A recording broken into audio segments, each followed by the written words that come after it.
အခုဆက်လက်ပြီး profile lighting နဲ့ပတ်သက်ပြီးတော့ကျွန်တော် iris အသုံးပြုနေကိုပြောပြမှာဖြစ်ပါတယ်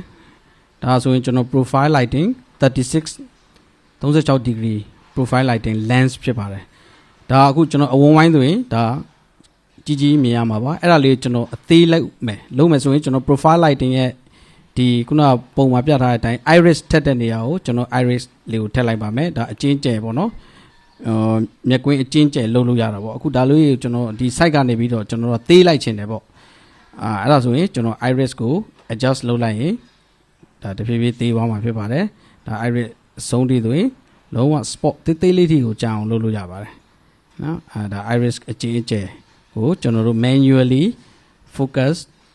လုပ်ပြီးလို့ရပါတယ် manually ကျွန်တော်တို့ control လုပ်လို့ရပါတယ်နော်ဒါဆိုရင်တကယ်လို့ dancer ဗျာဟိုဥပမာဆိုပါတော့2ယောက်ရက်တယ်ပေါ့ဒါအခု1ယောက်ပဲလိုတယ်ဒါပေမဲ့ကျွန်တော်တို့သွားတဲ့ venue မှာလည်းကျွန်တော်တို့ဒီ instrument က36 degree ပဲရတယ်ဒါပေမဲ့ကိုလိုချင်တာက36 degree အဲ့လိုအကြီးမလိုချင်ဘူးเนาะ dancer 1ယောက်တည်းဖြစ်နေတဲ့အတွက်ကျွန်တော်တို့ဒါသူ့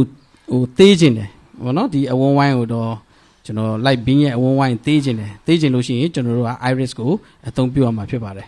ဒါတော့ကျွန်တော် iris ကိုချုပ်လိုက်ခြင်းအပြင်ဒါအဲ့မှာကျွန်တော် dancer 1ယောက်စာအတွက်ကိုကျွန်တော်ကွက်တီဖြစ်သွားမှာဖြစ်ပါတယ်ဟို90 degree အစားထိုးတာတို့26 degree အစားထိုးတာတို့ပေါ့နော်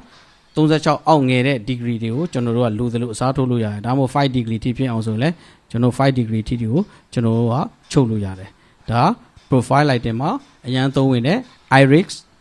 အသုံးပြုခြင်းဖြစ်ပါတယ်